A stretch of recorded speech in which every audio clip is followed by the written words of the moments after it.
Okay, just waiting for one person to connect and we can start.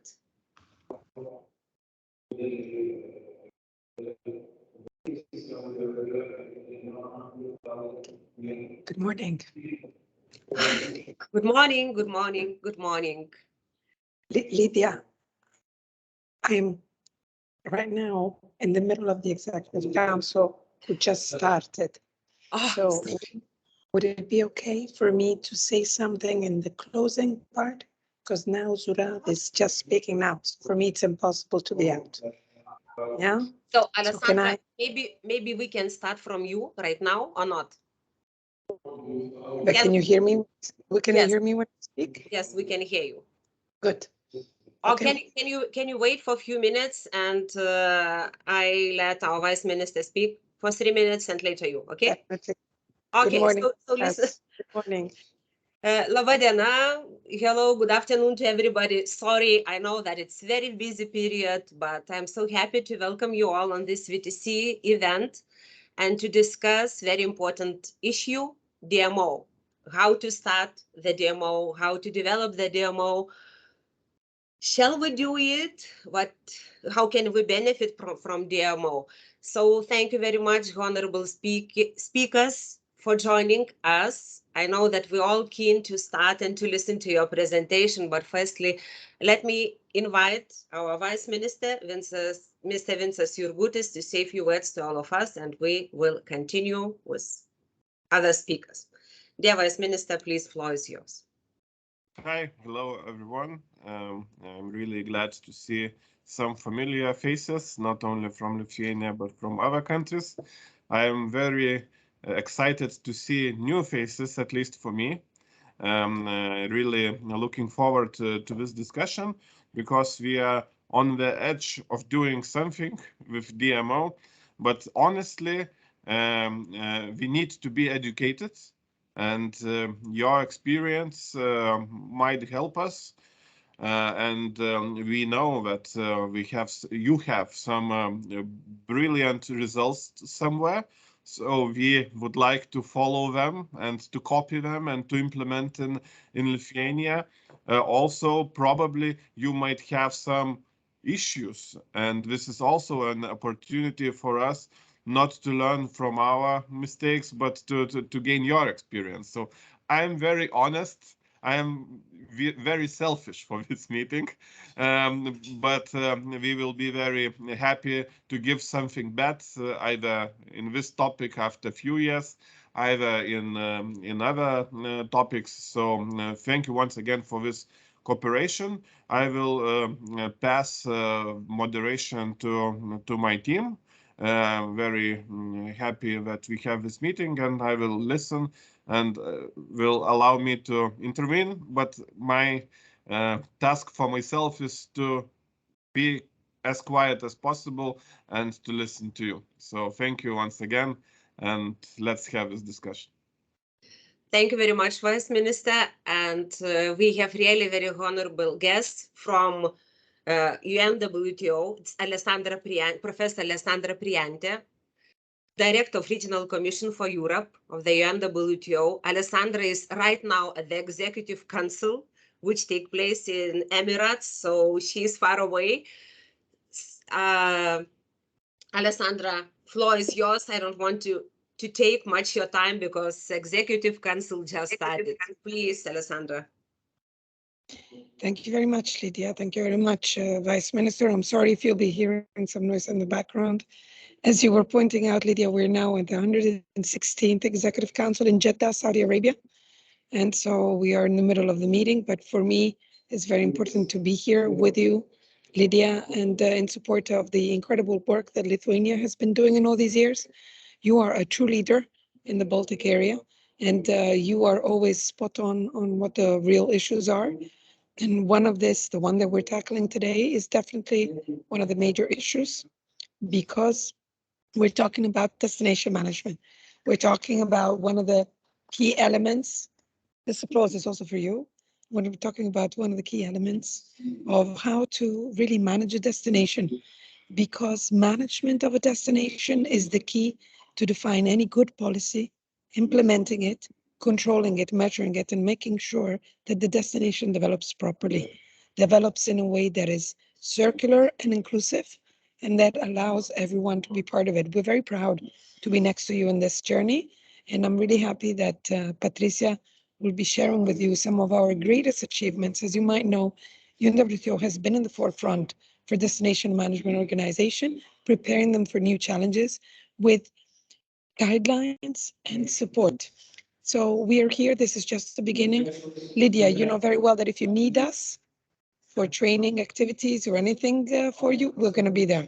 So thank you once again very much. Apologies, I'm going to have to leave this very interesting meeting. You're in the good hands of Patricia. Please, Vincas, Jurgutis, thank you very much for having us, and wishing you all the best in the upcoming endeavors. Thank you very much. Now, at this stage, Thank you very much, Alessandra. We wish you all to have a very productive executive council, and I hope you can listen to our recording. I would like to inform all participants that we are recording our meeting because there were so many people interested in. So I think if they were not able to join us today, they can listen to the recording. So thank you very much, and have a nice day, and hope to see us again. So my greatest pleasure now to introduce Patricia Carmona from the UNWTO. She's program officer in the Market Intelligence and Competitiveness Department. And Patricia is the main person. She's author of guidelines, how to develop DMO. She's going to present the guidelines as well. And I would like to say that after this meeting, you will be able to receive guidelines for free and to study them more carefully. So Patricia, the floor is yours. Please explain us everything about DMO, what your experience tells. Thank you very much. Thank you very much, Lydia, for your introduction. Good morning, everyone. Good morning, Vice Minister and dear speakers, dear participants. It's a pleasure to join today in this workshop on DMOs, destination management. UNWTO has been working on this area since many years ago. And the purpose is to assist our member states in establishing sound destination management organization systems at destination level. In Market Intelligence and Competitiveness Department, where I am currently working, I have been working in UNWTO for 7 years, and the last 4 years in this department. We work in the areas of data. I'm sure all of you are very familiar with the barometer. It's one of the UNWTO flagships publications. We also work in the areas of tourism policy, governance, and destination management, product development. And this is this topic that we are discussing today is even more important now in the aftermath of the pandemic. And in my presentation, I will try to share with you some key ideas and some recommendations on what is the role of a DMO, what are the main functions, and what are the benefits of having a DMO. So if you allow me, I would like to start with the presentation itself. Okay, I think you can see the presentation. I'm going to put it in full screen mode. Yes, we can see, but not full screen, not yet. Okay, I think it takes some time. Okay, taking this, sorry, Patricia, taking Sure. this time frame opportunity, I would like to remind everybody that you can put your question into chat box and we will answer them later on. We will see how time is running, but please feel free to ask questions in chat. Thank you very much, Patricia, and please continue. Thank you, Lydia. Yes, indeed, we would be pleased if you could share with us any questions based on my presentation. I would be happy if we have the time, and if not, maybe afterwards by email. So, as I was saying, the role of DMOs and destination management in tourism recovery is more relevant now, even more than before the pandemic. We have to take into account that there are key factors in the future of tourism. One of them will be the digitalization and innovation of tourism destinations. This means that destinations and businesses alike need to include big data and create tourism experiences and online processes in line with market trends. This means market and segment diversification. Another key factor that will shape the future of tourism will be a holistic governance approach. That means a coordination of all government levels, horizontally and vertically, in planning and in the management of tourism. And this should be achieved by a truly public-private community approach through public-private community partnerships and alliance. Another key factor in the future of tourism is talent and education. The investment in talent, education, and skills development will be one of the factors of competitiveness of tourism destinations. I'm just going to make a stop in my presentation just to share with you. I'm a Spanish national, and these last weeks we are seeing in the news that there is a lack of a skilled workforce in tourism. Maybe because these 2 years with the stop in tourism have driven some part of the workforce of tourism to other sectors, and now the tourism sector is having some difficulties in engaging again workers in tourism. So we need to invest in talent, in education, and skills development of workers in this sector. And another key factor in the future of tourism will be sustainability, a people, planet, prosperity approach, and the partnerships in line with this United Nations motto will mean that DMOs need to be aligned with SDGs, and this is also a step further in measurement and accountability of these entities of the DMOs. We have seen some changes in traveler behavior in the past 2 years, and these trends are here to stay in post-COVID-19 times. We see that many travelers have chosen closer destinations. There has been a wish to get away from cities, from urban areas, and in this sense we have seen that many travelers have chosen open air and rural areas. We will see if this trend is to stay. I believe that it is going to be one of the trends in coming years, but of course urban tourism will again recover from COVID-19. We have also seen that youngest travelers are more resilient, and they are more prone to embrace new technologies and innovation and innovative tools when it comes traveling. We have also seen some new concerns that have emerged in these past years, and one of them is the concern on health and safety measures at destination level. The implementation of harmonized protocols at destination level will be also key to restore confidence among travelers. Another change in traveler behavior has been the last minute bookings, the uncertainty related to will I be allowed to travel or not? What will be the regulations or the restrictions in place has led many travelers to book and buy their holidays or their tickets last minute. So this is another of the changes we have seen in traveler behavior. And finally, these 2 years have given us the opportunity to rethink tourism and to restart again more sustainably, more responsibly, and this is also something that we will see that is a trend that has come and will stay. What is the role of DMOs and destination management? I would like to share with you some key ideas, some principles.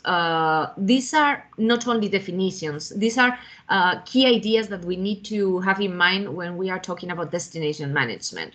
First of all, what is a destination management? We defined it as the coordinated management of all the elements that make up a tourism destination. That means attractions, amenities, access, marketing, and pricing. So it is a holistic approach about the destination. It is not about only the promotion, branding, and marketing, but how to manage the destination in a coordinated way with all the elements that make up a tourism destination and with all the stakeholders integrated in the planning and in the implementation of the tourism strategy in the destination. Destination management needs a coalition of many organizations and interests working under a coherent strategy under a common goal, which should be the competitiveness and sustainability of the destination. And this coalition of many interests and organizations is led and coordinated by the DMO. So we see the DMO at the center of the destination. It is the leading entity that will guide all the different stakeholders, even if they have disperse or there is a variety of interests, and sometimes all these interests are not aligned, but the DMO and the role of the DMO is to ensure that there is a common place of all the stakeholders and to find common grounds and common interests under a coherent strategy and within a common vision. And very important, the smart destinations, which is a step further in destination management. Smart destinations focus on several pillars, that is sustainability, accessibility, technology, etc. So there are several pillars on which smart destinations are built, and the role of the DMO is also to lead the way in these kind of destinations. What are the current challenges of destination management? We see that there are different challenges, needs, priorities, and opportunities that destinations are facing, especially in the aftermath of COVID-19. And the DMO should be the entity able to face these challenges and to take the opportunities that emerge at destination level and to align all the different governments and administration levels, that is national, regional, and local levels. There is a need for sound and planned management of tourism destinations to enhance their competitiveness and their sustainability. So the DMO is at the center of the destination, and its goal is to enhance the competitiveness and the sustainability of the tourism destination. So this means that we are shifting from traditional marketing and promotion functions to a more holistic destination management. This is the idea, to drive a shift from the traditional boundaries of marketing and promotion only to a more holistic destination management. As regards the governance or the structure of DMOs, what is important is to strengthen the institutional capacities of the entity, of the DMO itself. Ideally, it should be through a public-private community approach. There are DMOs which are fully private, fully public. We see this in different regions. We can see some differences for example, in Northern American countries. Most DMOs are private. That is the case of USA or Canada. And normally, instead of destination management organizations, they are called destination marketing organizations. So their focus still is more about branding, marketing, and promotion. But in Europe, for example, we see that the governance approach is more that of a public-private partnership.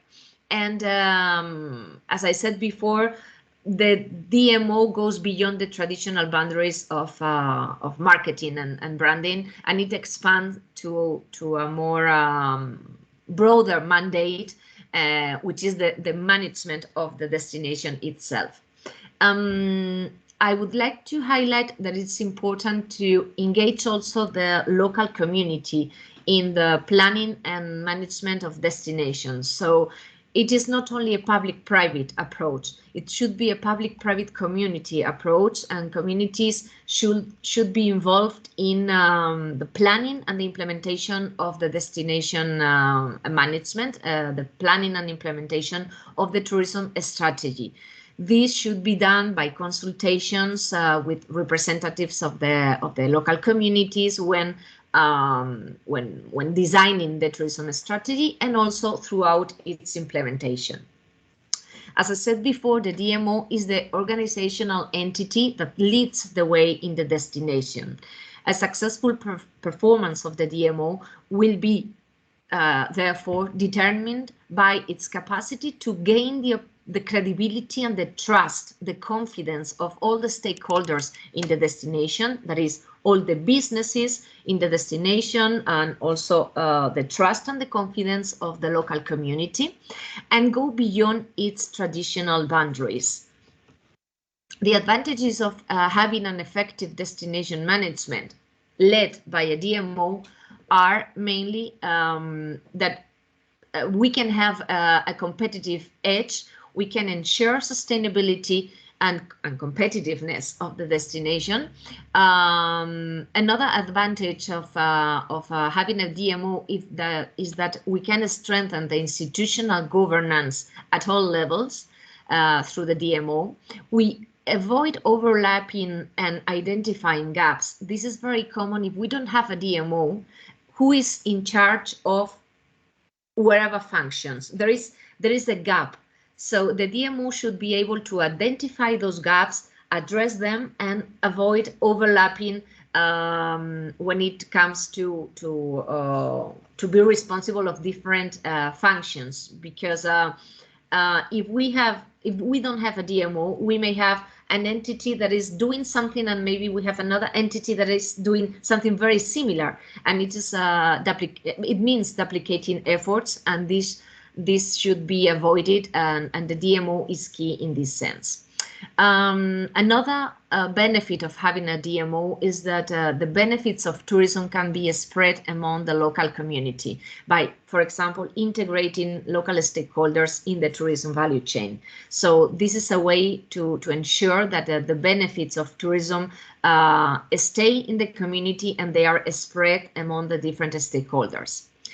The DMO can also contribute to create a tourism culture in a destination. It is important for the local residents to understand the benefits of tourism, and the DMO should also be engaged in this task. Very, very much related to the idea of spreading the benefits of tourism is the idea of improving the tourism yield in the destination. And also the DMO should be responsible for building a strong and vibrant brand identity for the destination.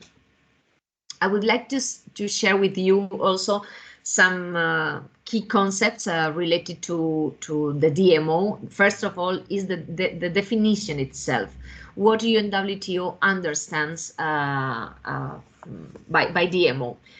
We say that it is the leading organizational entity that encompasses the various authorities, stakeholders, and professionals, and the DMO facilitates the partnerships towards a collective destination vision.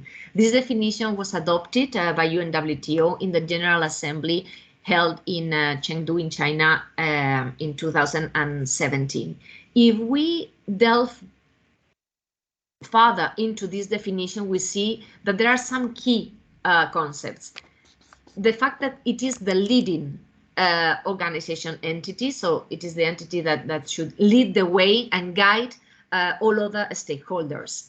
It encompasses all the different authorities and stakeholders that work in the destination, and it facilitates the partnerships with other entities. For example, it can be academia, it can be let's imagine that we want to create a big data system in our destination, and then the DMO needs to partner with relevant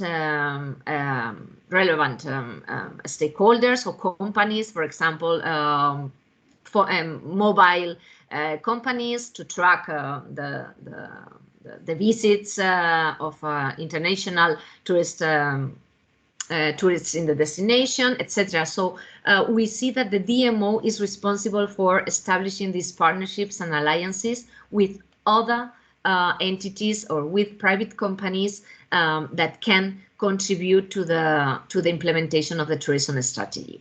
The DMO is also responsible for ensuring that all the stakeholders in the destination are aligned and comply with the Sustainable Development Goals by United Nations.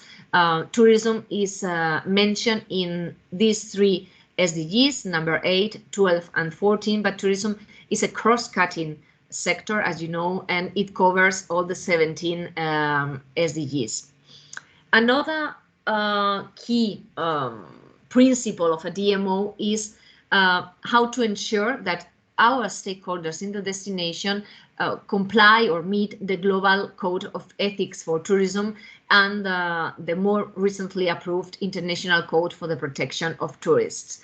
I would not go much into detail, but just to give you some examples, during the pandemic, there have been DMOs that have signed partnerships with insurance companies in order to be able to address the emergency situation of international tourists in the destination. This is something that only the DMO can do. That is something that goes beyond the traditional boundaries. And for example, the Tourist Information Office, which is key in the destination level, it's the entry point with the tourist, but the DMO has a broader mandate. And in this sense, this is just an example of what a DMO can do in regards with the protection of tourists.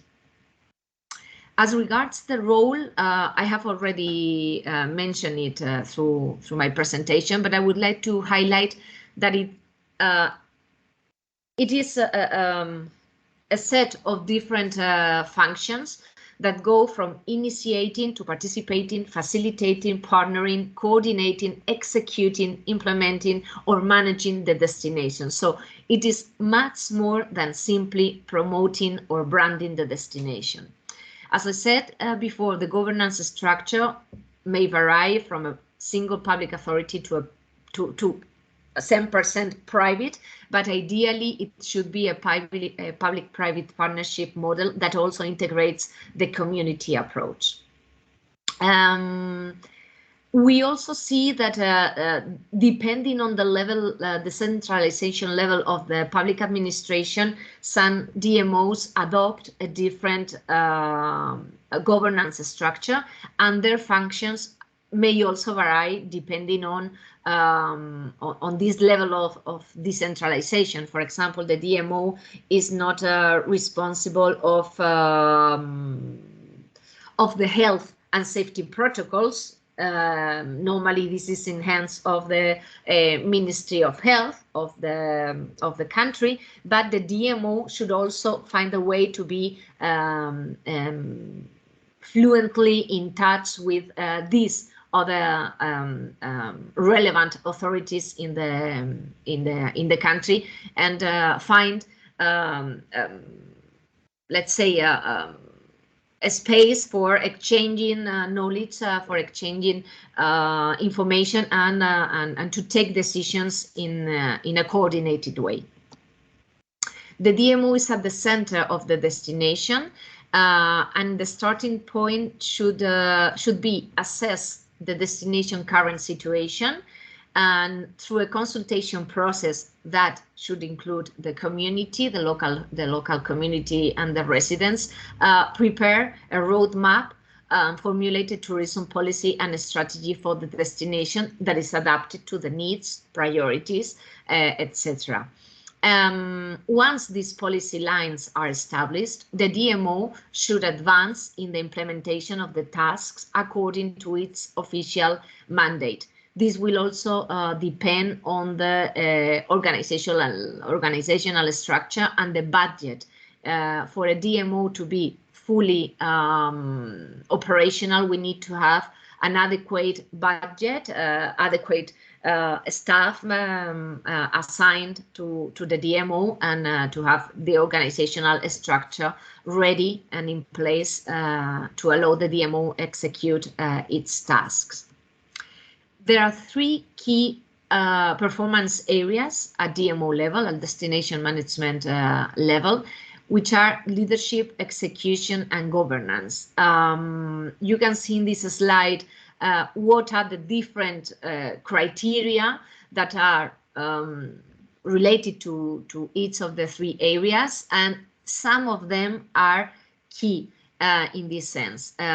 We can see, for example, in the sense of leadership, the DMO should be able and should have the capacity to engage all the local stakeholders and all other authorities operating in the destination. If we focus on execution, we see that the DMO is key when it comes to plan and execute the tourism strategy for the destination. It should be able to coordinate all the stakeholders in the destination. It should be able to have the tools in place to measure and monitor tourism data.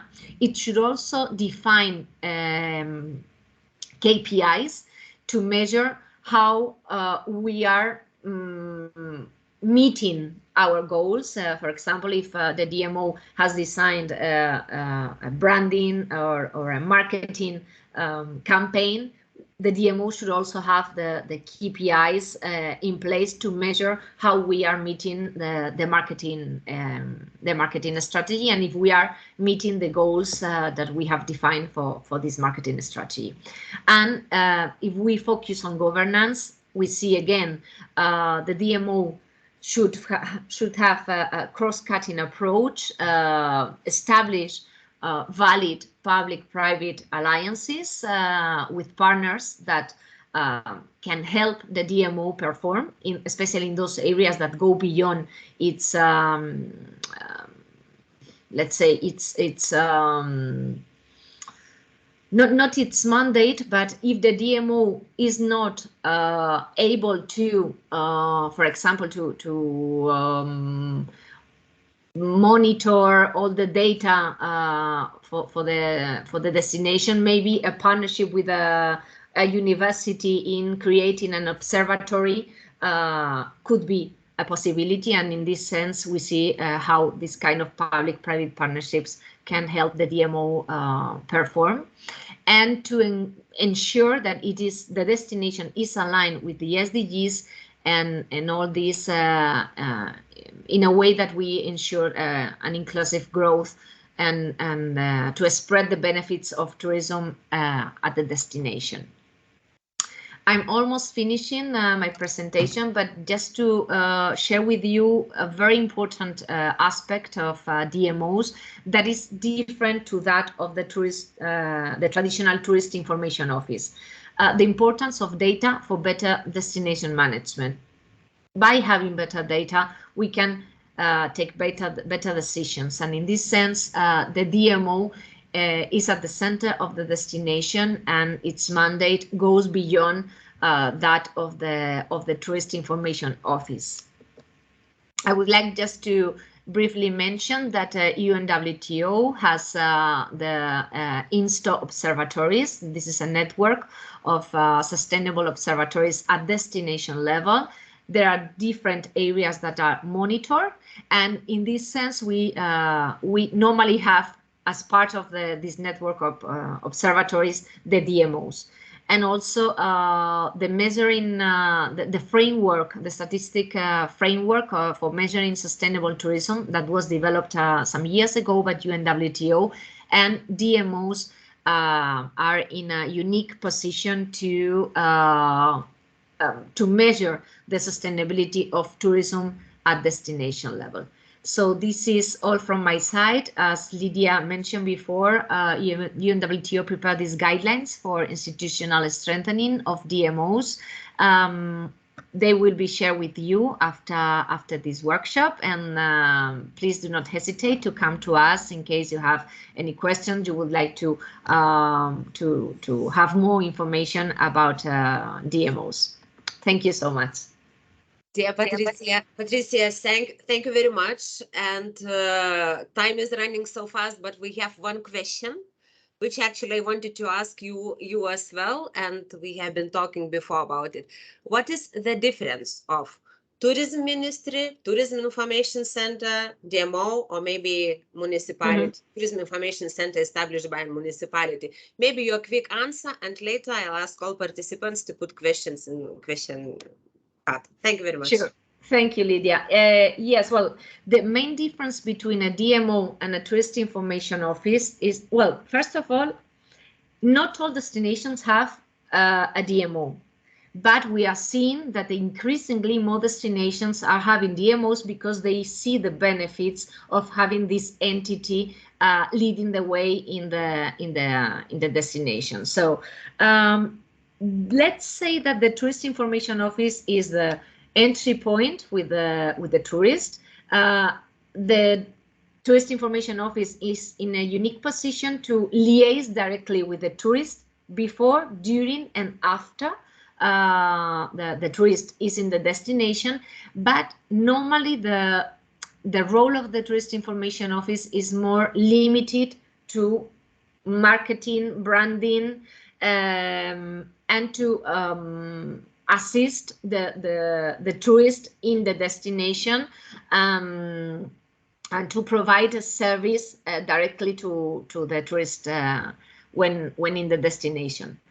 While the DMO is the organization that is behind, that is not seen to the public, but it's the platform that designs and implements the tourism strategy for the destination. So there is no conflict between a DMO and a Tourist Information Office, and indeed there are many good examples, and I'm sure that the speakers after me will share with the audience. Normally we would have a DMO working for the planning and the management of the destination. That is, the DMO is working, let's say, backstage. We cannot see it, but it's the core of the destination management. And we have the Tourist Information Office, which is open to the public and which is key also in delivering a good service for the tourist in the destination. So I hope this solves the question, and if not, please do not hesitate to tell me, and I will be happy to provide. Thanks a lot, Patricia. We will see how much time do we have, and maybe we can develop this answers, because it's very interesting. But sure. After you, we have 4 countries, very high level representation from 4 countries, and I hope their experience will help us more to concentrate, to think, and maybe to go further with our development of Lithuanian DMO. Let me introduce to you my very good friend, Johannes Volkmar. We haven't seen from the pandemic. I know that some Lithuanians remember you well from our Baltic Sea region cooperation and from our Baltic Sea Tourism Forum. Johannes, very happy to have you here, and very interesting to listen to you. How do you develop DMO in Mecklenburg-Vorpommern? Okay, thank you very much, Lydia. Can you hear me and can you see my presentation? Just a short question in the beginning. Yes. Yes, all is good. Yes. Thank you. My voice is not the best, I have to say first. I'm still recovering from COVID, so but I try to do my best to give you a short glimpse on our activities here in Mecklenburg-Vorpommern. Let me first of all say thank you to Mr. Vincas Jurgutis. Thank you for inviting us.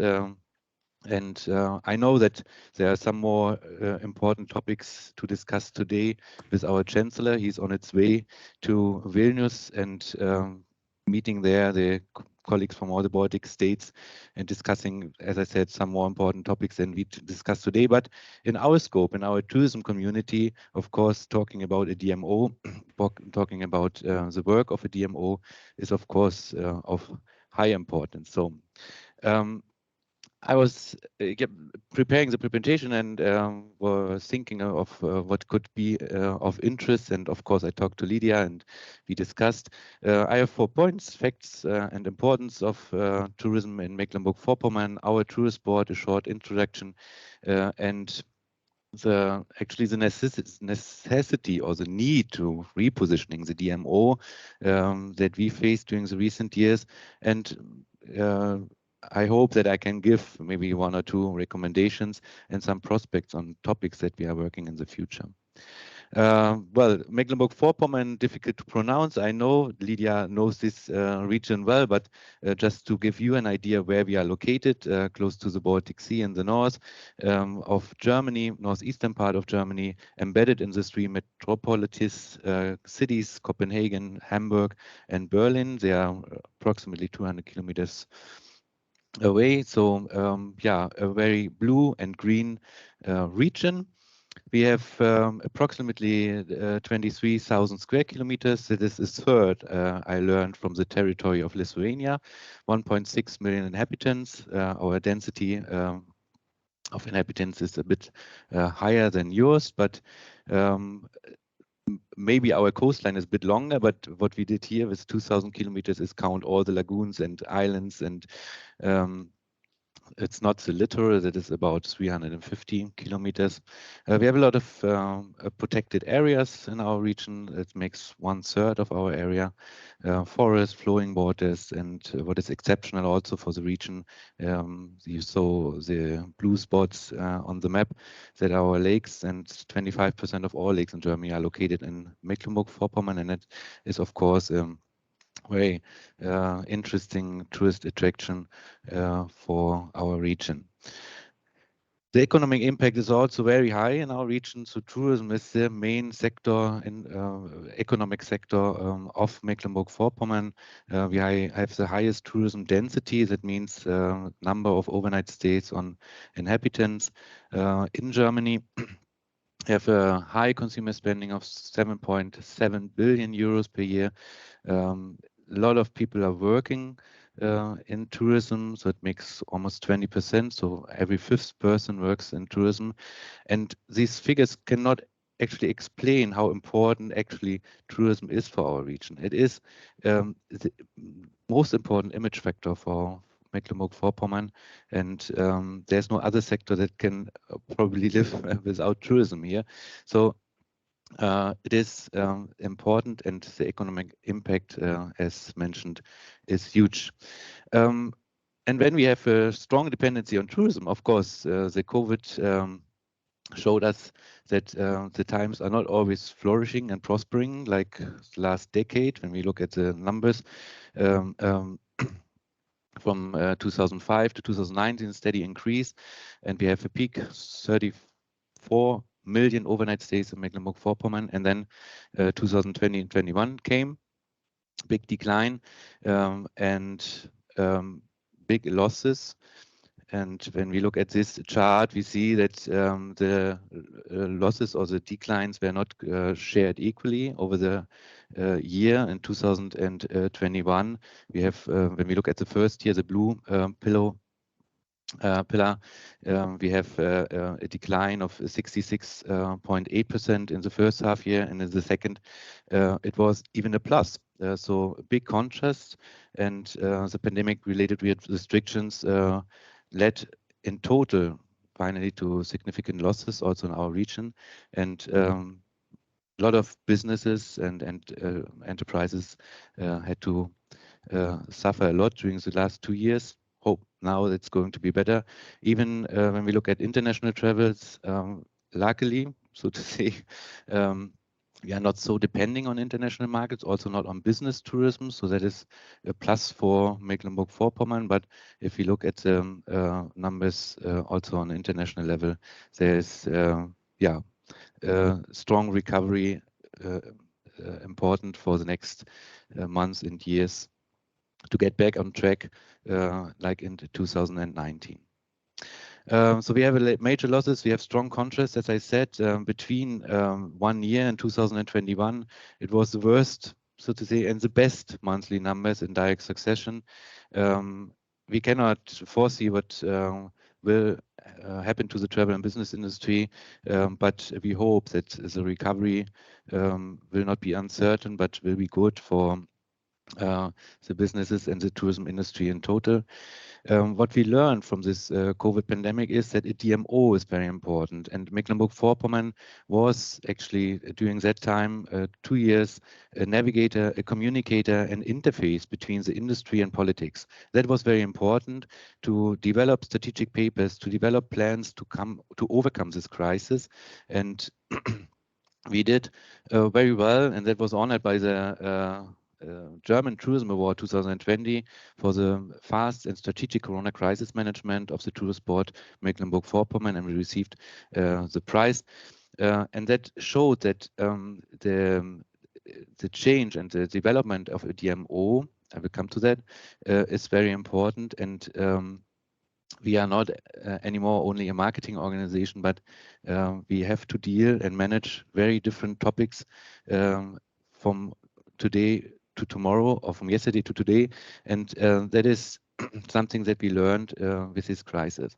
So let's have a look at Mecklenburg-Vorpommern Tourist Board, what we are talking about. We are talking about an organization that is organized as an association founded in 1990, so more than 30 years ago.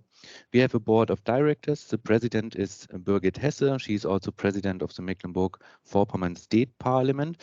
So there's always a close connection between the board and politics. That is good on the one hand.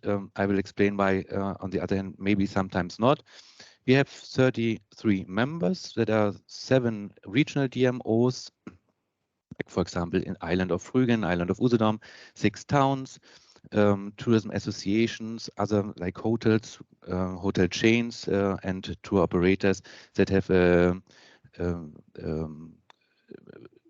regional, over-regional character, so that are not very small businesses, but bigger, as I said, hotel chains or tour operators.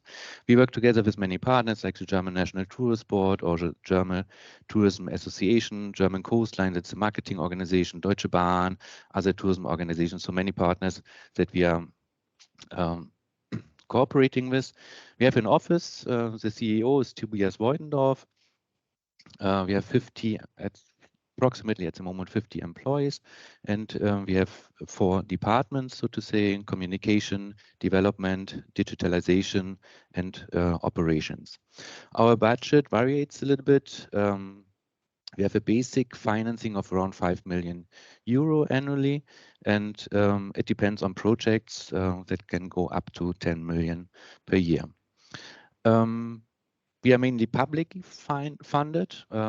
We receive some third-party funds from the private sector, for example, that amounts to approximately 15%, but we are almost 100% funded by the state.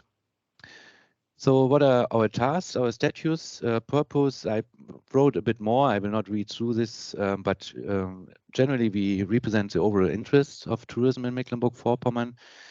We promote the tourist offer. We promote cooperation between the regional destination management or marketing organizations. We exchange experiences and information among the members and further organizations, organize training events, etc., and represent the common interest in all matters of tourism. And here you maybe already noticed that, as I said before, we are mostly or almost 100% funded by the state. We have, of course, on the other hand, the represent of interest, and that does not always go in line, so to say. So I don't know if the Mecklenburg-Vorpommern Tourist Board is a good example or good practice example. Because in Germany, we have usually the structure that we have a strong tourism marketing organization that is mostly state-owned and also funded to 100% by the state. And we have a representation of interests as mostly organized as a private association, and usually that are separated entities. The advantage is clear separation of tasks and responsibilities, and you have a strong marketing because the state gives the money and they do exactly what the state asks for. The disadvantage is the associations, on the other hand, are usually not so strong and have the sufficient power to implement their tasks and responsibilities on behalf of the industry. In Mecklenburg-Vorpommern, the picture is different. The DMO combines the touristic marketing of the state and the representation of interest of the industry, and that is almost unique. There is in North Rhine-Westphalia and another state in Germany that have a similar system or similar organizational structure, but as such, we are almost unique, as I said. The advantage is the political proximity and adequate financing. That is good. Over the last 3 decades, it was a very constant financing, even if it was almost always project-based. The disadvantage is, of course, the conflict of interest. Sometimes that can occur because to balance the tensions between politics and industry is not that easy. And for our CEO, sometimes, yeah, balancing this is quite a challenging task, so to say. So I'm not quite sure if what system is better. So there are advantages and disadvantages for each structure. So why came we to the decision to restructure or repositioning the DMO? In 2018, a change process started. It was the reason because the positioning, we wanted to position Mecklenburg-Vorpommern Tourist Board as a future-oriented and capable DMO. We had a state tourism concept that was published this year, and we saw the market changes, and we needed a way to adapt as quick as possible to the task and demands that were or are described in this concept paper. The idea was also to secure a financial basis for the tourist board, state funded and not depending so much on ERDF funding or other EU funding sources. It was the idea to even have a stronger support for the Ministry of Economics and for the state in general. The development process was to be aligned for the entire tourism system in Mecklenburg-Vorpommern, and we should have initiated this process even earlier. So it was also the very important aspect to secure the capacity for action and performance of the regional and local level. And that was were the reasons why we started. And as Patricia already mentioned, there was a change also for us, for our organization, from marketing to management or from marketing and management, what we are facing now. With the new concept here in Mecklenburg-Vorpommern that were published in 2018, we had new tasks, new objectives, and we had to develop from a marketer and seller to make it more practical to an enabler and developer for our region. And that are really different things, not totally different things, but different aspects of a change in a destination marketing organization to a destination management organization. So management also includes marketing. That's why I said marketing and management. So the M stands for both. And it also meant for us, for our organizations, that we need to change the management structures from classical hierarchical management to an agile management to react fast on the new market requirements. And COVID, as I said, showed that you need structures that can act very fast and react fast on changing market requirements. So we developed a corporate concept. The implementation started in 2018, so 4 years ago. And the key points where we expanded the tasks of the DMO. As we already heard today, innovation, qualification, sustainability is missing here, but quality, acceptance, digitalization, structural development, all points that we were touching before 2018 somehow, but there was no clear focus on these tasks. Another point was achieve consistent staffing for the association or for the organizations to fulfill the task on our agenda, secure an institutional funding, so state funding, and be less orientated to ERDF funding, and strengthen corporate culture. So look internally in our organization, motivate the employees and personnel, and bring them in the position that they can manage the tasks as an enabler and facilitator for the region. So that is our organization scheme now. Sorry for having this in German, but there was no time to translate it in English. But it's pretty easy. We reduced from 4 departments to 4, from 8 departments to 4 departments, and we have 2 main pillars, that is development, Entwicklung, and communication, and we have like a cross-cutting theme, that is digitalization. So we have 3 major business areas, and we have the internal organization. In total, we have 26 employees or full-time equivalents, it's called. And that is the basic structure that we foreseen to manage the tasks and responsibilities our DMO faces in the next years. Plus, of course, projects that are implemented on project basis and not via the fixed structures. So several projects that are still additionally. When we look at 2018, 2020, the timeline, we started with 10 full-time equivalents as that were already institutional funded. Now we applied for 26. The dependence on project funding we reduced. Unfortunately, the concept is still not confirmed, but we hope that the draft budget planning that is still under discussion will be adopted before the summer recess, and after 4 years, then we hope that this new concept will be confirmed. So staffing is very important in this DMO's restructuring process. As I said, we have an institutional funding that is approximately 2 million euro that covers the staff and administrative costs. Then we have a marketing project for marketing activities that is also state funded. So it's a plan that covers approximately 2 million euros funding, and another half or 500, 600,000 third-party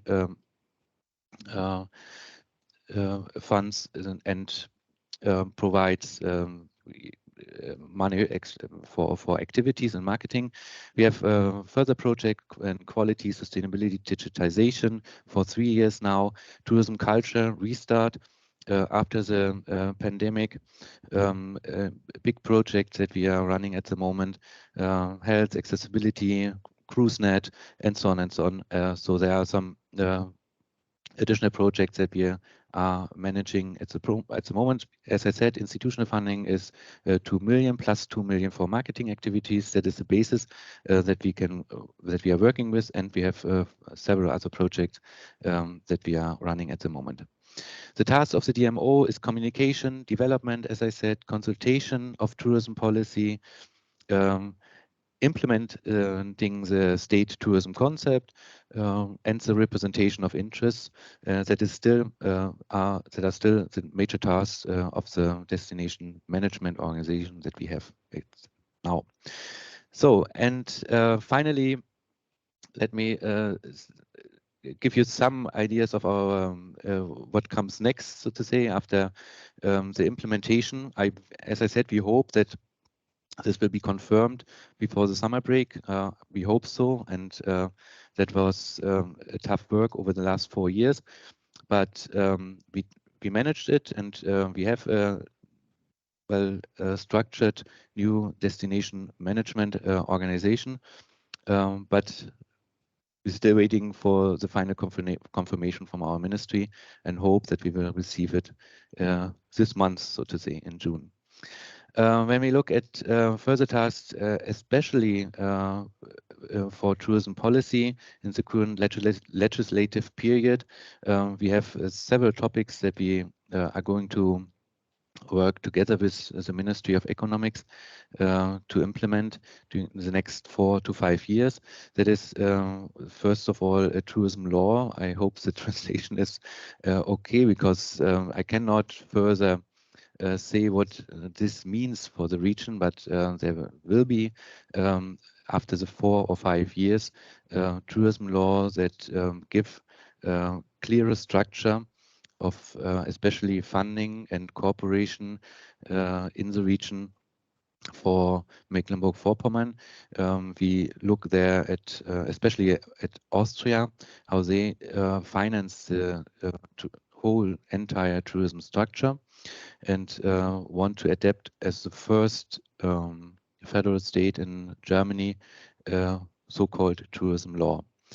We will appoint a tourism appointee or coordinator. In German, it's Tourismusbeauftragter. He will be announced in the next 2 weeks to manage all the tasks and responsibilities that come with the coalition agreement. We have foreseen a tourism financing based on guest and business-related levies. The legislative tasks to implement this are already done. So the laws are they're put in the direction that communities and small towns and regions can finance their tourism activities or tourism-related activities via guest and business-related levies. And it's also maybe precondition for the tourism law that we are planning. We are strongly working on guest cards on regional level. The idea was actually to have a guest card for the entire region of Mecklenburg-Vorpommern. Probably it will end up in a free public transport for the guests traveling to Mecklenburg-Vorpommern or in Mecklenburg-Vorpommern, that they can buy a guest card in their region, in their destination, and travel then free in entire Mecklenburg-Vorpommern. We want to build up a tourism academy, a digitalization strategy, promotion of sustainable, social, and quality-oriented tourism is foreseen. And finally, we are talking about the structures of DMOs and organizations in general. It's not only about tourism, but also other sectors that are or will be involved. And the idea is from the state to develop a Mecklenburg-Vorpommern agency that builds a roof for not only tourism, but also other sectors that have relevance and importance in our region. And there are, of course, many more topics to be implemented during the next 4 to 5 years. But that are the most important areas we are working together with the Ministry of Economics. So some recommendations from my side. I don't know if I'm in the position to give you recommendations, but what we learned maybe is that from the very beginning, when you start this process, consider the entire tourism system and restructuring parts of it. So if you want to install a strong DMO, I think also of the regional DMOs, of the local and areas and the businesses and the tourism industry at all. Includes the regional and local level from the beginning. As I said, what we did in 2020 is established a paper or expert opinion. It's called Gutachten in German, where we try to structure and give a systematic approach for destination development in Mecklenburg-Vorpommern and include, especially last point, the adequate financing structures for the regional DMOs. Because the problem is now we have a very strong regional DMO, but the structure behind is not adequate, especially to the topics that we address, like sustainability, quality, tourism acceptance or tourism culture, digitalization. We would like to implement these topics as fast as possible, but when you only have this overall or head DMO in a region, then it becomes very fast difficult to put through the topics to the regional and local level. So ensure that you include those regions that you might have in Lithuania and the local levels right from the beginning. It's of course an opportunity to define clear responsibilities and requirements for the DMO and for maybe the regional DMOs or the local level. So who's for what responsible? Of course, takes the new development tasks in tourism into account. It's not only marketing anymore, it's the management task. And there, as I repeatedly mentioned already, many tasks and responsibilities or new tasks and responsibilities in tourism that we have to face in the future. Of course, it's always all about money. Balanced funding system is important for the region, so make sure that you not put all the money in one DMO, but also think broader of the entire region. And plan sufficient time and personnel resources. As you saw, our process took more than 4 years now, and it needs resources and time to restructure or implement actually DMO. And it needs time that this DMO starts working and find its place in the entire tourism system or structure in the region. Okay, yeah, and my last recommendation, I think I mentioned it already, take a look at Austria when thinking about financing or implementing DMO. I think that they have very good examples and also we can learn a lot from them. Okay, and that's was it from my side. Thank you very much for your attention, and I open for your questions. Thank you, Johannes. You have some questions on the chat, and we took Poland time, so but it was very interesting. I cannot stop you, and I think 3 more countries are waiting for us. So thank you. Please recover fast, and I would like to invite now Poland and President of the Board of Gdansk Tourism Organization, Mr. Lukasz Wysocki. Proszę bardzo. Thank you very much. Dziękuję bardzo. Hello, everybody. I will just try to share my presentation now. Just bear with me just 2 seconds. Stop sharing because we see yours. Sorry, I'm out now. I hope. Now you're out, and we're waiting for Poland in.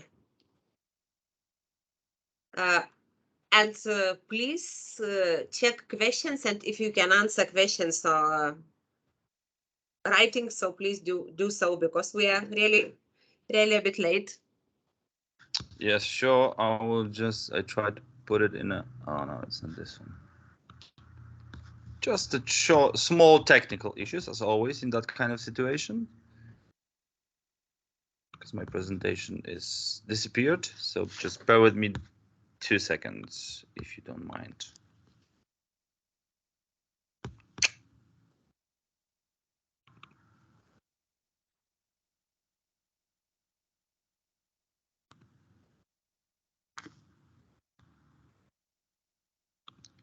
It should work now.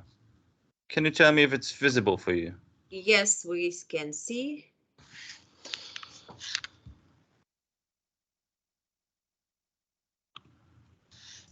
Okay, perfect. So I will try to be as short, as quick as possible, and as most precise. So a lot of things were said already. So as I was listening to the previous speakers and the guidelines which Patricia said, I'm quite happy to say that most of the things we managed to implement since 2014. I have a pleasure to be in the organization since 2014, and just to short message where I don't know if everybody knows where Gdansk is. So yes, we are in the north of Poland, on the seaside, on the Baltic Sea. And what's our concept about the DMO? And just please confirm if the slides are changing, if you can see them being changed. That's will be Not very yet. helpful. No, we can see first slide, visit Gdansk. Okay, perfect. Not perfect because I'm changing the slides, so you should it should be changeable at your side too.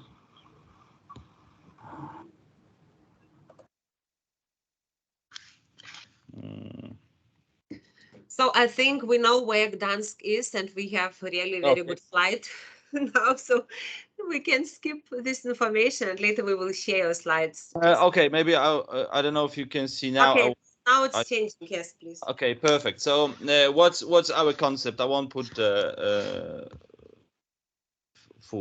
full screen mode.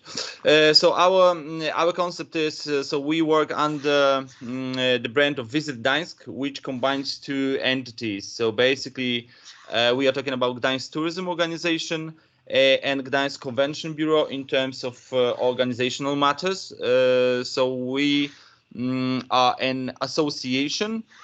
So basically, we work on legal side of our work is we are based on two legal acts in Poland. One of them, especially Polish Tourism Organization Act, allows to associate city authorities. That's very important from our side because in our organization we have more than 160 members, and those are the representatives of the tourism industry, like hotels, restaurateurs, tour operators, etc., as well as city of Gdańsk. And why is that so important? Because first of all, that's important from the financial point of view. We have an association members fee. That's like 1 point of incomes. And we have also special association fee from the city of Gdańsk.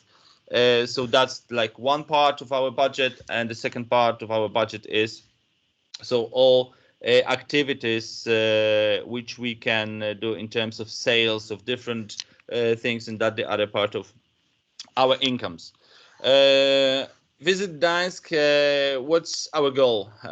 So association which associate tourism branch and the city authorities. So we are a sort of a link between both parties, and I think in terms of this, what you are preparing, that's very important to find a way to combine or link the authorities which governance overall tourism industry and the tourism industry itself, because everybody has different goals. Very often it happens, different achievements, different overview of situation. So our role as DMO is to combine all those visions, all those aspects in one entity. So we are responsible from one side for overall tourism promotion. Of course, we do this in conjunction with the city of Gdańsk. So we are working very closely with the city, for example, in fulfilling the long-term strategy city strategy. So we are very operationally involved with the city preparements of the future strategy of the city. So it's our role to keep our finger on the trigger that tourism is very strongly visible in all strategical aspects of future activities of the city. So that's basically one of our roles. So we are preparing the trainings. We organize the trainings for the branch, for the industry, from all aspects which are possible. So basically from promotional aspects, for building the offer, for employment, etc. So basically COVID the last 2 years showed that a lot of problems appeared, and of course the tourism industry was heavily influenced by that. So our role was to prepare for a change. So basically that we had to go out from our comfortable box we've been in for several years before 2019 and 2020, and that was our role, to prepare where in which direction world is going, and we had to prepare our branch and our industry also in terms of trainings. Statistical data collection management, that's all in our, because data in our hands, data is strength. So basically more we know in terms of who's coming, when coming, why is coming, how many people. So it's not only basically the numbers and the volume of tourism industry or tourism visits which we have in Gdansk and in a region, but also all those quality data which are very important. And I will turn into very important subject, which is responsibility of connection tourists and the citizens, which also Patricia said before. That was key factor for us starting from 2018, that we as one of the strategical goals we took along with the city of Gdansk, that the citizens of the city are the same as important receivers of our tourism offer as tourists.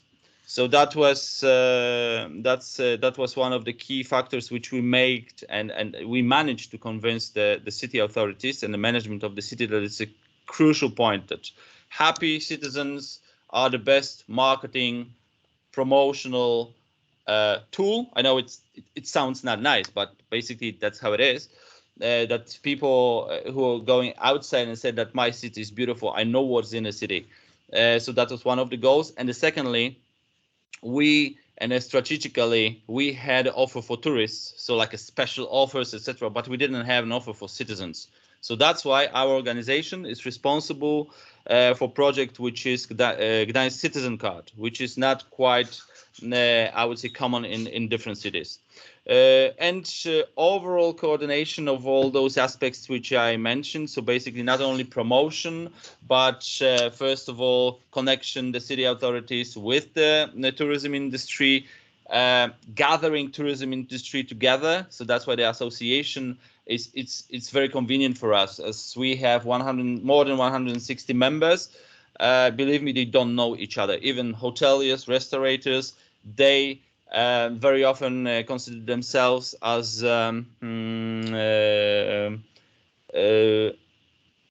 let's say competitors, and they're very competitive. So our role is to show that basically we are all in the same team, even though that you need to create your own business. But of course we need to make sure that people who are coming to Gdansk, that they want to come back, and they will never come back to one restaurant and one hotel. And a hotel itself, it's not the reason to come. So that's the tool, but not the reason. So that's everything what we do in terms of gathering the branch and the city together. So going a little bit in more detail. So Gdansk Tourism Organization in Visit Gdansk, which is focused more on the individual visits, individual clients, and the Gdansk Convention Bureau, which is focused on the mice and the business.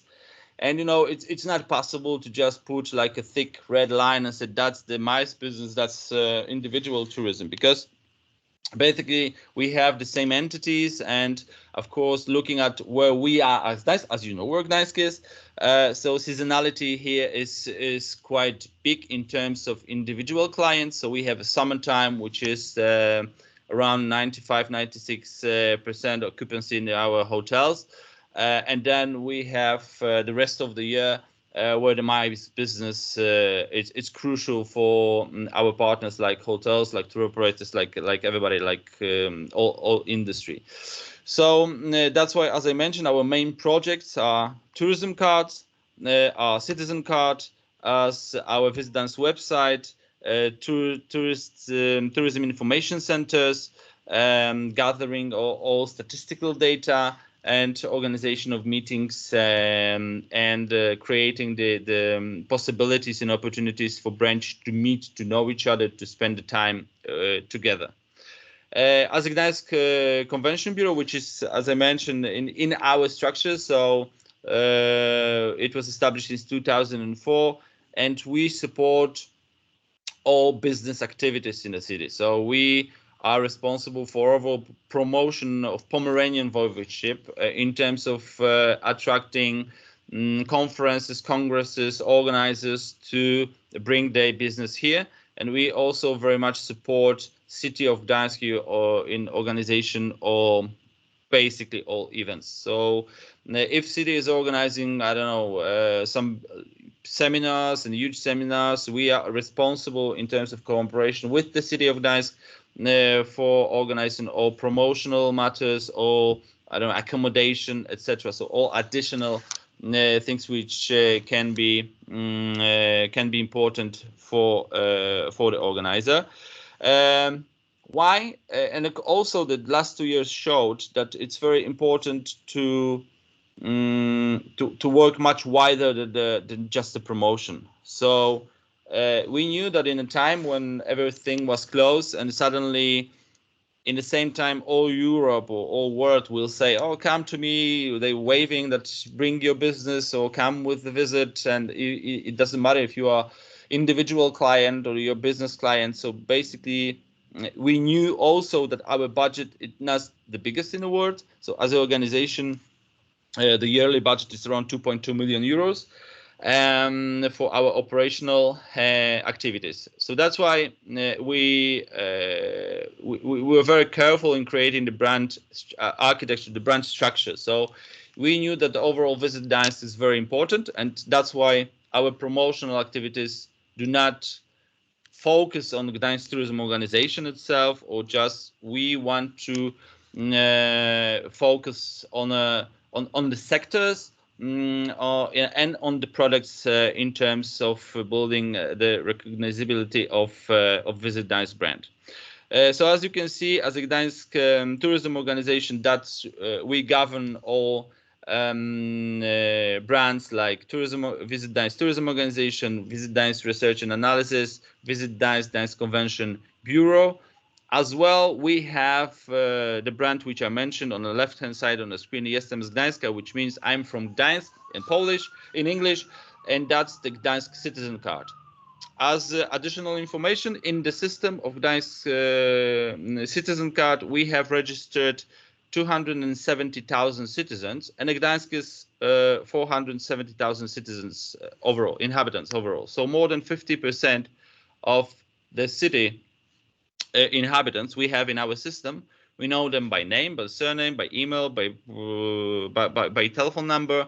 So it means that in the COVID times we could direct to them, and not only in the COVID times, but we can direct to them offers which are purely from tourism branch. So if your family is coming, use the hotels, don't share the room in your house, or yourself go to the hotel and your family can stay in your house, etc. So, and it worked pretty well. It worked very well, not pretty well, but very well. And that's why we focused also on the products. So we have the tourism card and a citizen card working on one system. And we also created the ticketing system, reservation system, and event, we can say, management system. So that's all like a big mechanism where we can basically serve our clients. It doesn't really matter if it's an individual client or the business client. So for the conference organizers, we have as an additional value for them all technical aspects. So not only venue, not only accommodation, but also several systems which we can provide to them. And as you can imagine, thanks to them, thanks to this, we are gathering a lot of data to prepare our future actions and future activities in terms of having promotion, but also to check, we can say, the effectiveness of our actions. So because when you are doing like 1 or 2 promotional activities, of course online it's much easier to measure the results, but afterwards it's really hard to say what was the outcome of your promotional activities if you are a DMO. So from our perspective and from our experience, what we can say, one of very important aspects is, first of all, to connect branch with the authorities, or city authorities, or regional authorities, or central government authorities, because as we know, those coordinational things are the most difficult to avoid, like duplications of actions or fulfilling like the one strategical goal which we have. So that's why the cooperation and involvement of the city of Gdansk in Visit Gdansk Tourism Organization for us is crucial. And that's also, you know, the bravery, I would say, also, which we have in our authorities, because you are taking one piece of a cake from like a city hall and you give the outside entity, because we are not the pure city-owned company. We are an association where the city of Gdansk is one of associates. And that's also very important, that city of Gdansk do not have any like a golden vote or anything like that when we have our stakeholders meeting. So basically our actions need to be seen as well as by the industry as by the city as the appropriate ones, or are those which are very effective. So as I mentioned, we started this model in 2014. The organization itself exists from 2002. So we have this year 20th anniversary, but previously we were focused on those promotional actions and the promotional aspect which was set beforehand. Basically in the city like Gdansk, like here, what we've noticed, what's very important are the overall relations and coordination of aspects of different entities, and but not doing everything for them. So that's what we also started. Implementation of this we started in 2014, that we don't want to be the entity we said, oh, this is good, this is better, so we'll do this, we'll do that. So we want to, from 160 associates, most of them are really active, and they are also fulfilling, or they are contributing in our ideas, in our plans. So we have created like a working groups because you know the different goals have hoteliers, different goals have tour operators, different goals has MICE industry operators. So we created like a workshop groups where we create we have brainstorms, and we create all activities going farther in the future. And the also important aspect which I mentioned before was the coordination of actions in terms of strategical goals of city.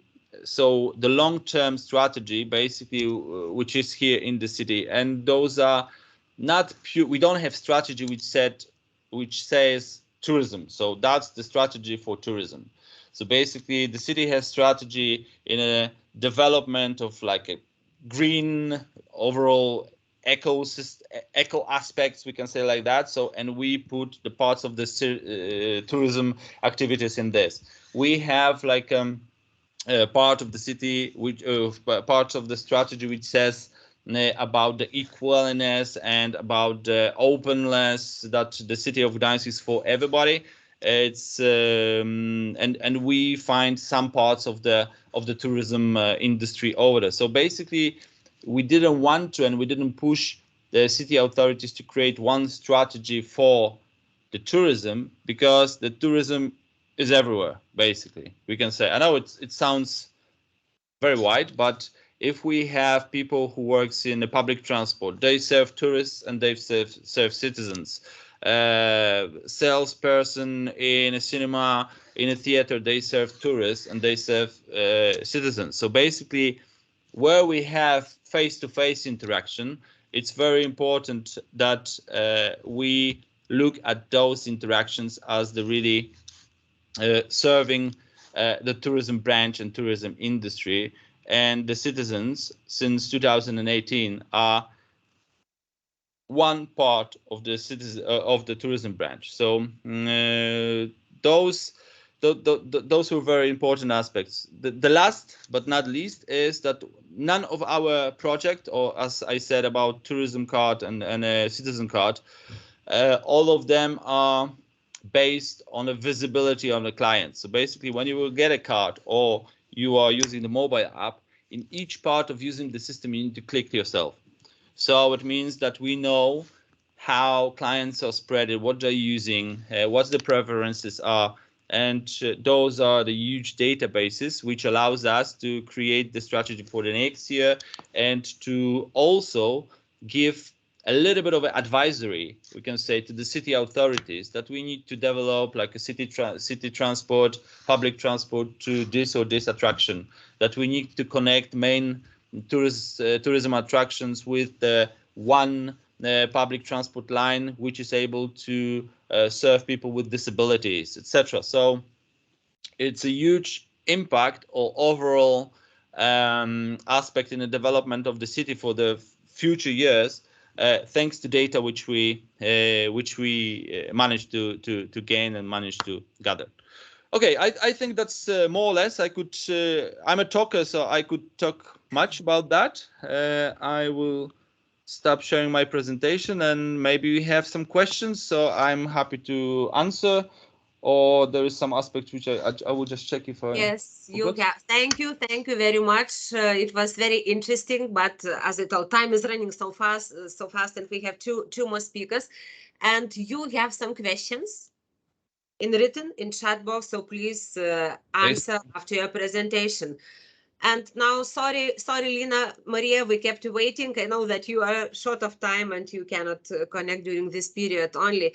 Estonia is on the way to creating DMOs. So it's very interesting. It's closest country. It's also our region. So Liina Maria Lepik, she's director of Estonian Tourism Board. So please, Liina, share your expectations and your way. Thank you. And well, as mentioned before, I'm a very talkative person as well. So I try to be extremely quick then, because we are a bit lag behind. But the project is big and we are not there yet. So I'll have the nation view of creating DMOs. And I'd say that we are by the bench at the moment, as you can see on the picture, but we know which way to go now. And the way is still ahead. But where are we now and what we are trying to achieve? So going from the disadvantages to advantages, well, this is the last year's situation our tourism organization we're in, that there are approximately 90 people working. Oh, Estonia is a small country. And we have 40 organizations dealing with the tourism. That means approximately 1.5 person per organization. And of course, everybody has some money, but everybody has too little. And what we also see that public and private sector work separately. The approach is mainly administrative from border to county border. And there's a lot of duplication and fragmentation as well. And yes, for the DMOs, the important roles are not covered. Mainly, the tourism organization deal with marketing and sharing information, and they are weakly or not at all strategically managed. And there is a big regional gap. It's very uneven, the service offering and the customers' journeys. But the advantages or where we want to head is that those 90 people would work for 5 to 8 organizations or entities. That means that per organization or entity, there will be 7 to 10 people working. If the money is combined, that means there are more money to actually do more stuff. And also important is the PPP, the public-private partnership. So the sector should be combined. And the approach should go from administrative approach to the customer journey-based approach, meaning that the customers do not care where the county borders go. They want to have the customer journey fully supported. Having more people means more specialized staff that will lead to important roles covered, and that can support all the organization's strategical management. And also will lead to regionally even solutions. So showing a graph about it, that means that this is the situation we were in. We had tourism information centers. We had a lot of small organizations which were inside the bigger organizations or overlapping some other organizations. So quite a mess, considering, again, we are a very small country. So this is where we want to lead. This is kind of a first draft how the regions could or should work. We can over here see that there are actually 7. Tallinn, our capital, is separate DMO, but we are telling them who to partner with. They should find their partners and logics and kind of the client offerings themselves. So we have built a 3-level process, and we are now kind of ending or in the second phase, going to the third one. The first phase was within the county to change the access of tourism data. It used to be that we funded the tourism information centers, but we declined the physical centers handing out the information physically. So everything has to be digital now, as we know that the world is going towards digitalization. So this is what we fund as a government, that the counties or companies, objects, and all should be digitally visible and digitally accessible and digitally very good quality. So this is already ongoing and going well. The second phase, where we call it like a trial marriage or test period, that they will come together and try to collaborate. And this is across county borders already. So different counties come together, have a common goal or joint activities that test the collaboration between the counties. And several topics were covered: sustainability and safety, customer journey, and also the collaboration model itself as well. How does it work? It has given us a lot of good experience and information as well. So that six collaboration projects came together, and now they are also most probably will continue with the collaborations they had, because they it wasn't really like a narrow goal or narrow prospect, but they saw that there is something that they can already do with or kind of expand it. And therefore, most probably they will continue in a third phase as well. And as we are entering to the third phase, then it's like a DMO kickoff. It's a 4-year project. It's the first phase. We don't see that in the end it will be like already in the end of 2026 everything is done and ready. This is the kickoff phase to actually be more strategical in planning, in management, to create the PPP model and to get all the DMO functions covered. And of course, this is all based on our new Estonian tourism strategy, which is a recovery strategy as we are in the recovery. And the destination development is one very important task.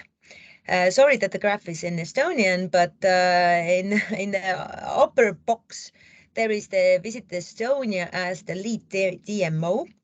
And in the boxes below are the DMOs which will be created.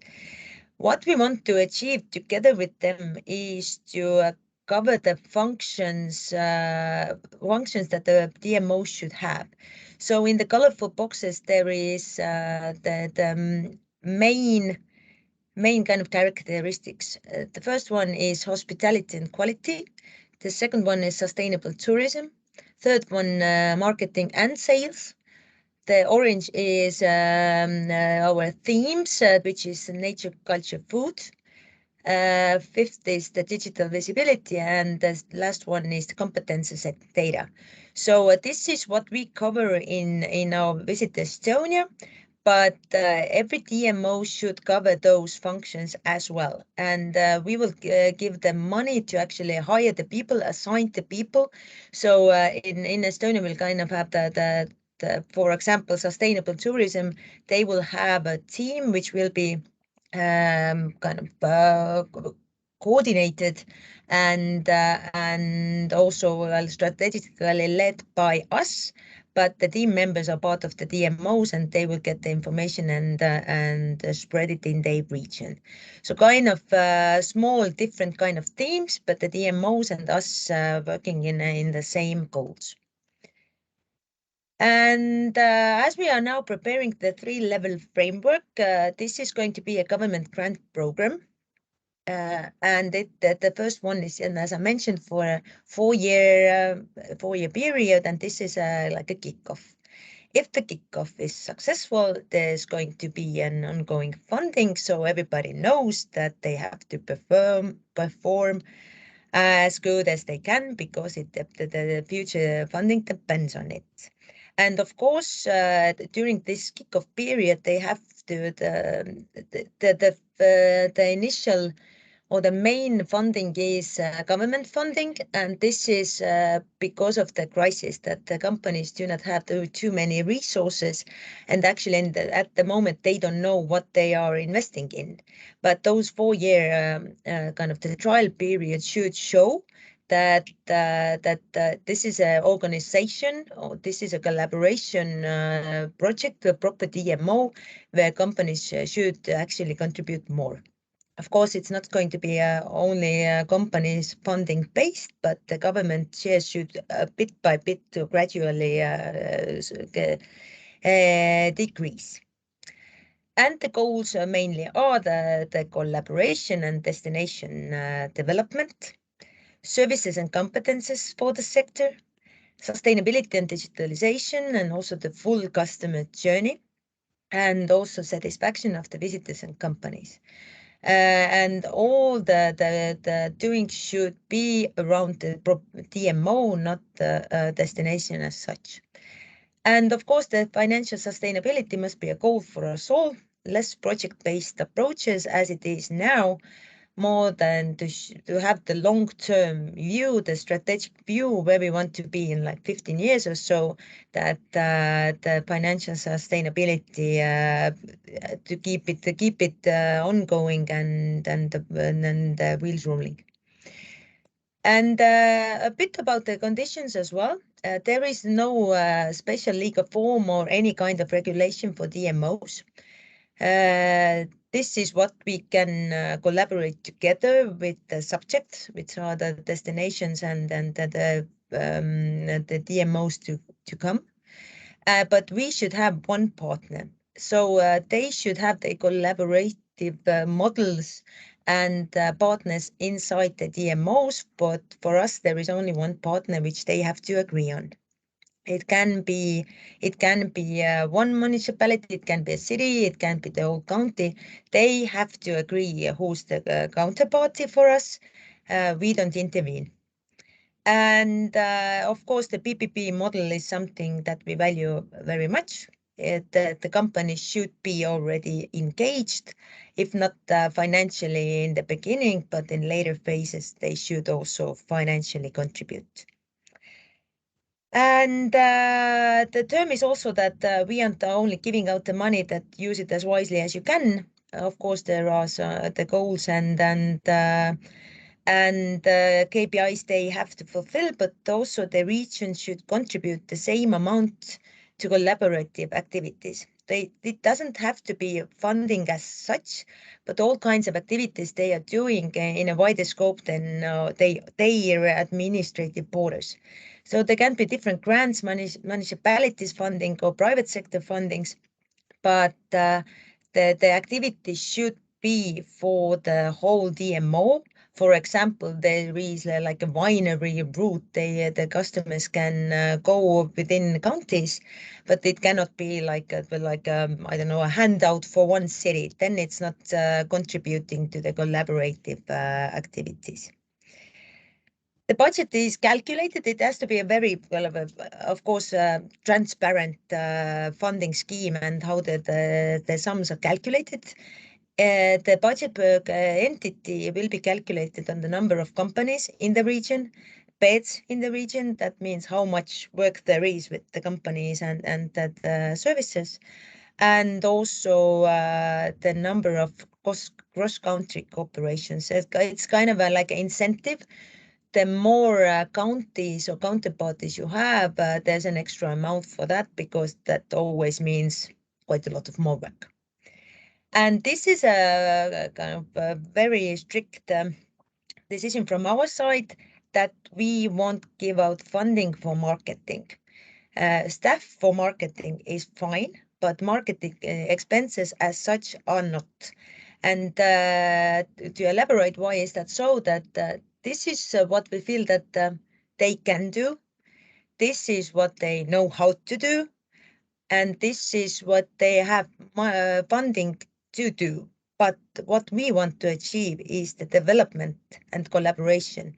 We want them to be more in the product development, in the destination management development, to allocate competences, to get more data, to be smarter themselves. And then comes the marketing. So first of all, you have to have the strong product, and then comes the marketing. We have different kind of models how we will support the marketing activities, but for the DMOs, the marketing activities isn't the core, development is. And of course, everybody will win from it, of course, but it hasn't been a very smooth ride, I do have to admit. But for the visitor, it will be the whole package. Easier to travel, better experience, no administrative borders for them to understand. For competent for the companies, there will be a one equal partner helping them out, being there locally and giving out the competences. There's a clear management system and full support for them. But for the future DMOs, more resources, assigned a fully supportive team, more strategic view, and definitely growth in competences, as they will be kind of team members of ours as well. So the competences we have in Visit Estonia will be allocated to them as well, and people being specialized are always more competent. And for the region, it will mean the better reputation, revenue, and additional value for sure. But wrapping up with our recommendations, it's very bold from me to hand out recommendations, as we are not there yet, but we have learned a lot. So, and it hasn't been a recent years project. We have been actually for 5 years. 5 years been talking about it, kind of introducing that we are approaching the DMO models and etc. Even if we didn't have the funding in place or plans in place, we were already preparing the local municipalities, tourism organizations and companies as well. So it's been kind of setting the grounds. It's been ongoing for several years already. But what we have learned is that engage as much as possible, so much that it's actually becoming annoying, but they want to be engaged, they want to be part, they want to be they want to share their opinions, and yes, to be open and honest. When we started, we didn't know that we have the money. We didn't know how it will turn out. We knew that we have to have the DMOs models in place in sometimes, but as soon as we know something, we will let you know. And of course, if we have made some mistakes, we are honest about those as well. So that wasn't a good idea, but we learned from it, and let's move on. And there has been a lot of listening and trying to understand, because every region has their own scheme, their own logic, how they finance, how they collaborate, how they deal with the companies. So there isn't one size fits all. So that means that we have to listen and we have to understand how the systems work and make a flexible solution out of it. And there has been a lot of explaining. A lot. You go and you listen and explain, and then you repeat.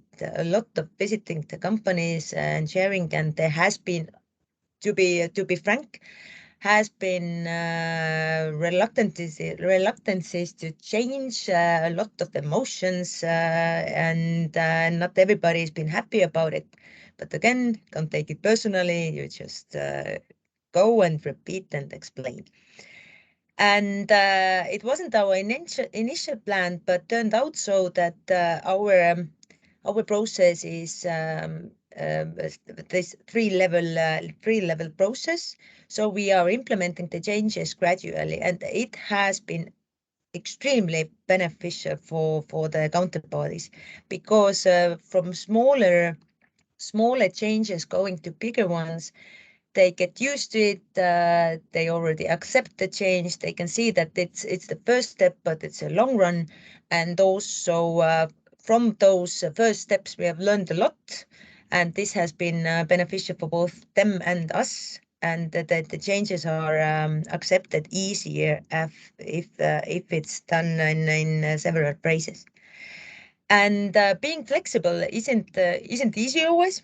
But this is what we have seen as well, that makes a lot of difference, because we are giving them the framework and the goals they have to fulfill. But how will they do it inside their own region or their future DMOs is up to them.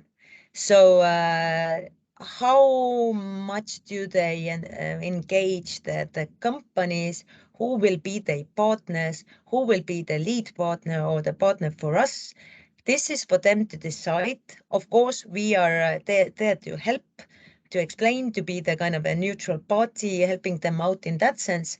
But this is up to them. They have to agree. So we have understood that coming from the top and telling, oh, this is what you have to do, then it's never going to work. And the reluctancy for this change is always there. So we will have the framework. We will explain how it will go. We will help and consult them as much as possible, but they will set up their own plans and strategy, and it will be their own then, their own project. But now they are now kind of already meeting and having the strategic views and who to collaborate with, how to do it. The second phase has been helpful as well, because the collaboration project have been actually successful. And we hope to have in the end of the year the DMO strategies and partners in place. And then the real actual work will begin. So I tried to be quick. I hope I was, but also understandable.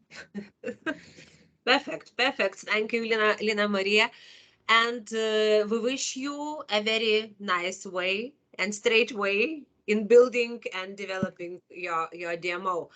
Thank you. Yes, and let's hope that we will get past that bench as well and eventually be there in the end of the path. I hope so. I hope so. Please also check the chat box and let me apologize all participants that we are in a big delay.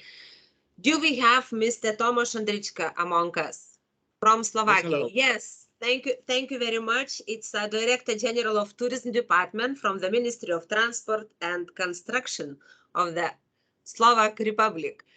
Thank you very much for being so patient, and let's do no presentation then, if you don't mind.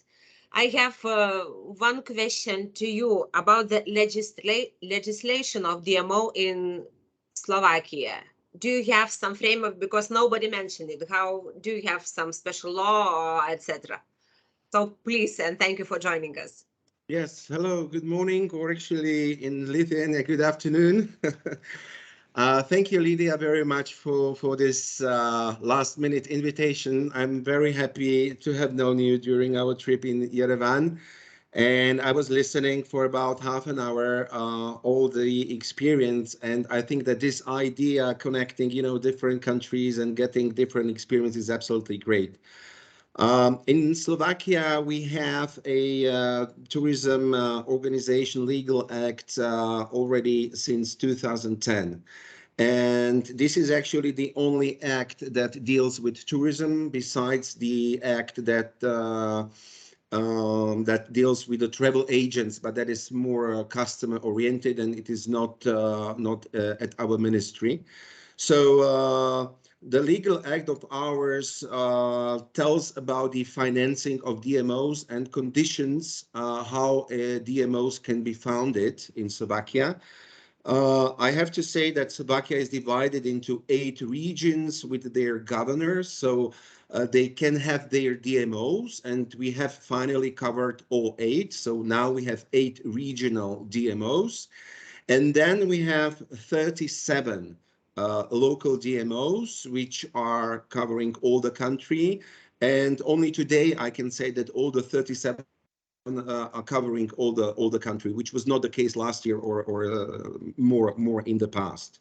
What are actually the conditions if somebody wanted to create the DMO? That's absolutely clearly written in the law. So on the local level, there must be at least 3 municipalities the founder, which means cities or villages, and then they just create this together with other entrepreneurs, hoteliers, restaurants, ski resorts, aqua, wellness, etc. Or it can be even state-owned institutions like museums, galleries, right? And how a regional DMO can happen to be, they need to have at least 2 local DMOs as members. So this is the first fact. Now, how about the financing? Actually, I haven't heard on the examples the financing of the DMOs. So let me tell you how it is now in Slovakia. Unfortunately or fortunately, I'm not sure what is better, we calculate the subsidy given by the state based on the accumulated accommodation tax, which means the overnights that are happening in the region, right? So I'll tell you an example. Bratislava is the capital of Slovakia, would create an accommodation tax of, let's say, 1 million euro. And that means that the state would give to Bratislava DMO 90% out of that, which is 900,000 to the local DMO. And the remaining 10% would be given to the regional Bratislava DMO.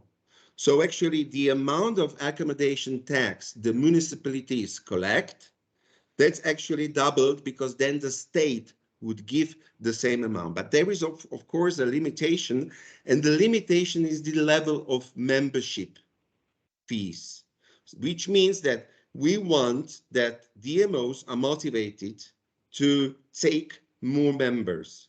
So if Bratislava had their membership on a level of 700,000, they wouldn't get the 900,000, they would get the 700,000, and we would give them the report. The 200,000 you could get and you're not getting. So you have to attract more members or you hire the fees whatsoever.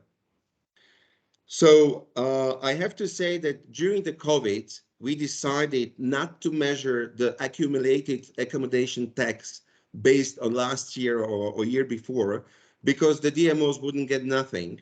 So we fixed that in the amendment to the law to the year 2019, including this year and including the next year, 2023.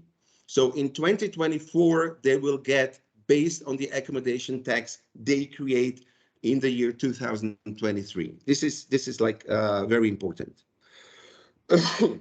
So this is about the financing, and unfortunately the DMOs are not dependent. I mean, they are independent in the way that they create projects, but they need to submit all the projects to us, and we say then what we are going to finance or not.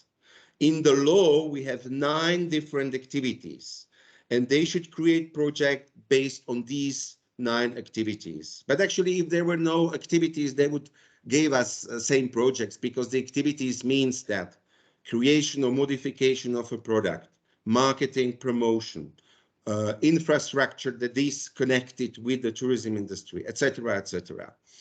So in general, when we compare the claim for whole Slovakia, the claim and the real subsidy they get, it is around 97.5%. So it is really only very little we decide not to grant to them.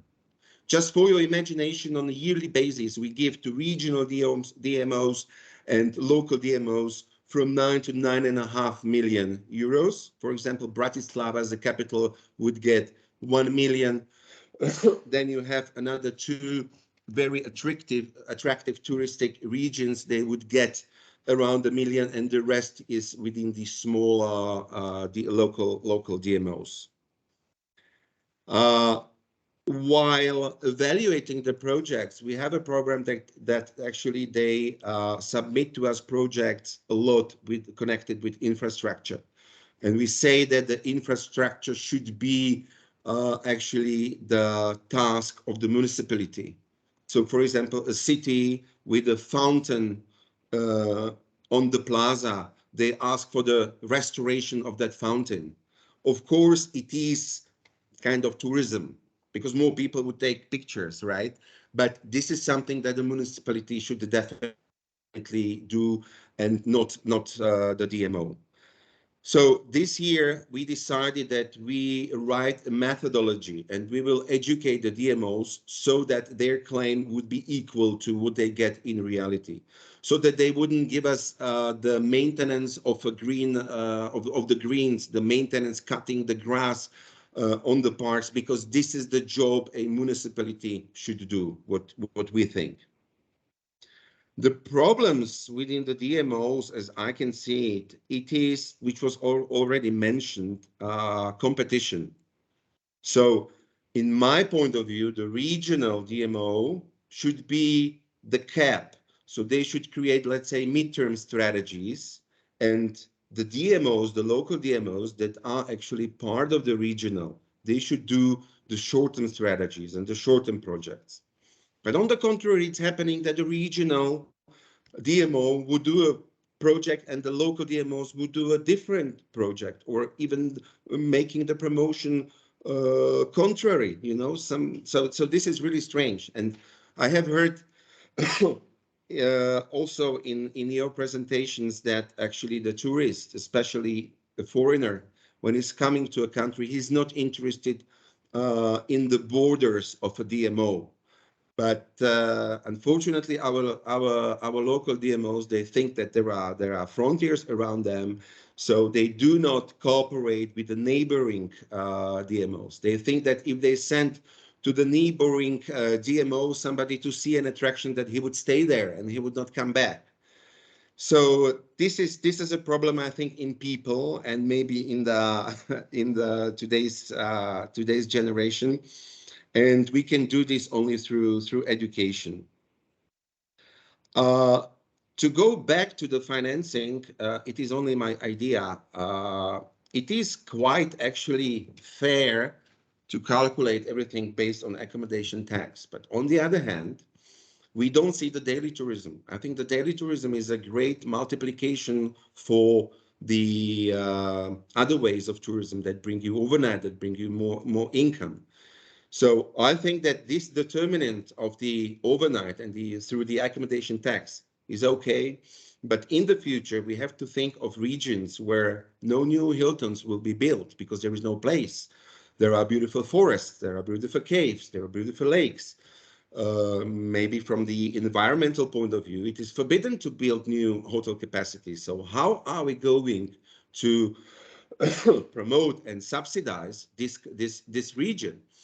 So the daily tourism, I think, has the future as a tool to promote the other ways of tourisms that involve the overnight.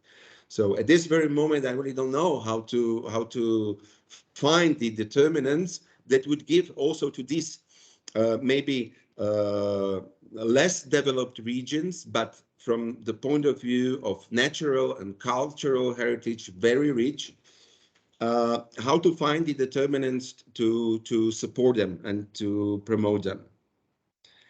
On the other hand, what I am missing and what we are going to change are the KPIs for the projects that the DMOs are presenting us.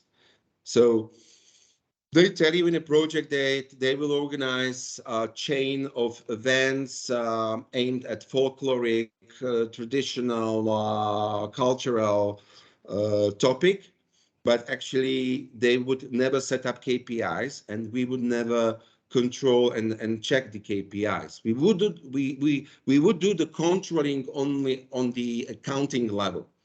So we send our people, which is like the punishment, you know, they would check invoices if everything was paid correctly, but we are not talking about the real results that would bring the tourism some positive effects. So there are actually no KPIs. Of course, they do for themselves, but it is not under our control. What I see as a problem in DMOs, you have DMOs sometimes with 1 or 2 people. These kind of DMOs, they really cannot create a valuable product. They say that they don't have money, and they ask from us that money, subsidy money, to be used for operational costs. And based on the subsidy law, there is a big stop for that. So on weekly basis, they are writing emails and calling me if they can use at least part of the subsidy for salaries, for example, because they are losing qualified staff. And I always have to reply no, because there is a subsidy law that would tell you that the subsidy can be only used for projects that are aimed to develop tourism. However, for this year, we succeeded to allocate 15% out of their total claim. So it is not any incremental subsidy. They can use on operational costs, but cannot use it for salaries. Salaries is a big question because we are afraid that the DMOs would use that money for a secretary of a mayor. So, you know, not a salary that would be used for animators or the members or the staff of the DMO that is needed to create a product and an event, etc. So at the end of the year, if they give us all the invoices and all the calculations, they can use 15% out of their total claim for operational costs, which means, of course, that they cannot use the full 1 million. But we already, unfortunately, have the experience that due to COVID and other restrictions, they decided not to organize an event because it was locked down. And unfortunately, based on our law, and this is also their claims, they cannot swap. They cannot do swaps between the different reasons. Once they get the money for that event, they can use it for that event, and they cannot print out brochures or modify their website. So this is also very often I receive these as claims that they would like to change it because the year brings them many unexpected situations. So we expect that also this year they will not be able to use the full 100%. So the 15% will not get lost in the state budget, but they can use it to cover energies and other fixed or operational costs they have. Oh, yes, sorry. So thank you, Tomaš, very much. It was very practical, very good, and we're interested in your law very much. Maybe you can, if you have in English, it would be nice if you could share with us to take some practical thing. That would be very, very valuable. And thanking all speakers, I would like to introduce to you one more lady from Tourism Policy Division. It's the head of our Tourism Policy Division, Mrs. Eglė Sakalauskaitė. Just I'm passing for wrap up to Eglė this workshop. Yes, thanks, Lydia. Thank you, actually, for all speakers. Very useful discussion, very practical examples. And if you will have any questions in future, we would like to contact you all directly, because we are under with recognizing with DMO what activities could be financed, just marketing, or some infrastructure projects. Is actually, as Lukasz said, it's very hard to combine all visions in one entity, and this cooperation and partnership is very important to creating DMO, as I understand. What we are planning, not just talking about marketing, but what infrastructure projects could be financed in creating DMO, some destinations, and to share more practices. I would like, because I'm very practical and realistic person, just real examples, practical. So thanks again for your participation, and actually listening and understanding is very important in creating DMO. And have a nice day, and thanks again for this discussion. Thank you, Eglė. So let me also thank everybody. We missed together our lunch, Lithuanian lunch, but we received a lot of food for thought. So it's good for us now to discover and rediscover what has been said. And thank you very much for answering all questions and giving questions. If Lithuanian participants or other countries, if you have any question, please contact me, and we try to answer or contact our honorary speakers directly.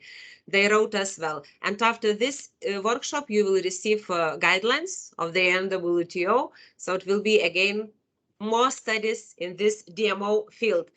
Thank you very much. I wish you all to have a pleasant summer and very good summer season, and no COVID. Johannes, please recover very fast, and everyone, please don't be ill. Thank you very much. Have a nice day. Have a nice day. Thank you. Have a nice day. Bye-bye. Bye-bye. Thank you. Bye-bye, Bye. Bye. Goodbye.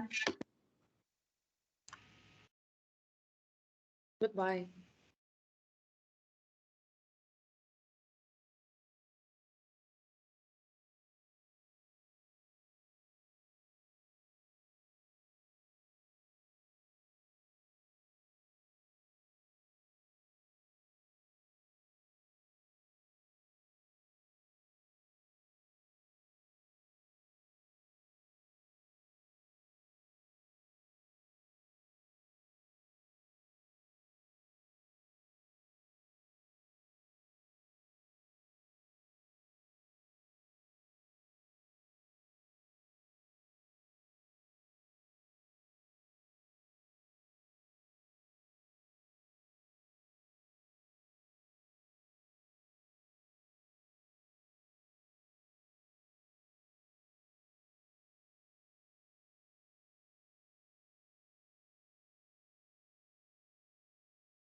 Kristina.